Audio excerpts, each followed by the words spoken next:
Hello दोस्तों, welcome to my channel. दोस्तों, आज का मेरा टॉपिक स्टमक और ब्लैडर हीट को आप किस तरह से नेचुरली इंग्रेडिएंट से खत्म कर सकते हैं उस पे है। तो दोस्तों, चलते हैं अपने वीडियो की तरफ और स्टार्ट करते हैं आज का अपना टॉपिक।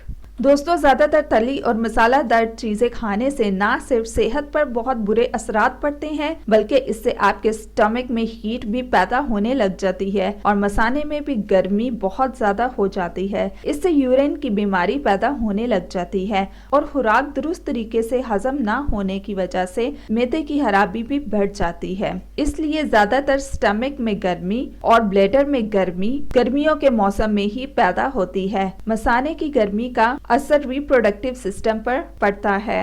ये मर्द और खवातीन दोनों के लिए ही परेशानी का मसला बनता है। इसलिए गर्मियों में कुछ ऐसी चीज़ों को अपनी लाइफ की रूटीन में शामिल करें जिससे आपको इस मसाइल से निजात हासिल हो सके, जो कि बॉडी में से आपकी गर्मी को ख़त्म करता है। इसके लिए आज की इस वीडियो में हम जान लेते हैं कुछ ऐसी आसान और असरदार घरेलू नुस्खों के बारे में जो कि आपको इस मसले से निजात हासिल करने में मदद दे सकते हैं। लेमन वाटर यानी कि नींबू पानी। स्टमक में जब भी गर्मी बढ़ जाती है और ब्लैडर का जब भी मसला होता है जिससे आपको यूरिन भी रुक रुक के आता है और यूरिन का कलर भी चेंज हो जाता है।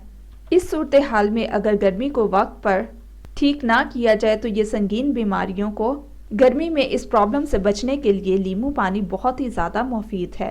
ज़्यादातर लोग ऐसी चीज़ों से वाकिफ नहीं हैं, वो नेचुरल चीज़ों की बजाय वो ज़्यादातर कोल्ड ड्रिंक से अपने इस मसाइल को ख़त्म करने की कोशिश कर रहे होते हैं, जिनका सीधा असर आपकी किडनीज पर पड़ता है, क्योंकि ये हमारी हेल्थ के लिए बहुत ज़्यादा नुकसानदेह साबित होती है। इसकी बजाय अगर नींबू पानी को अपनी रोज़ाना की डाइट में शामिल किया जाए तो इससे ज़्यादा अच्छे नताइज हासिल होते हैं। इसको बनाने के लिए आप एक गिलास पानी लें और उसमें एक नींबू का रस डाल दें और उसके बाद अगर आपकी मर्ज़ी है, अगर आपने नमक और चीनी डालना है तो वो डाल सकते हैं, अदरवाइज आप इसको ऐसे भी पी सकते हैं। रोज़ाना दिन में 1 से 2 बार इसको पीने से मसाने में पैदा होने वाली गर्मी को खत्म करने में बहुत मदद मिलती है और ये आपके स्टमक की हेल्थ को बरकरार रखने के लिए भी बहुत ज्यादा मुफीद साबित होता है। वाटरमेलन यानी कि तरबूज बॉडी में पैदा होने वाली हीट को रिड्यूस करने में बहुत ज्यादा बेनिफिशियल है। ये फ्रूट जिस्म में हार्मफुल टॉक्सिन्स को खत्म करने में बहुत ज्यादा मुफीद है, जो कि जिस्म में गर्मी को पैदा करते हैं। इसलिए आपको चाहिए कि आप गर्मी में वाटरमेलन को अपनी डाइट में शामिल करें और अपने ब्लैडर की हीट से और स्टमक की हीट से बच सकें। सो दोस्तों, ये थी आज की मेरी इन्फॉर्मेशन, मेरी टिप, मेरी वीडियोस। मज़ीद वीडियोस के लिए हमारे चैनल को सब्सक्राइब करके जल्दी से आप लोग बेल आइकॉन के बटन को प्रेस कर दें ताकि जल्द से जल्द हमारी न्यू वीडियोस आप तक पहुँचाई जा सकें।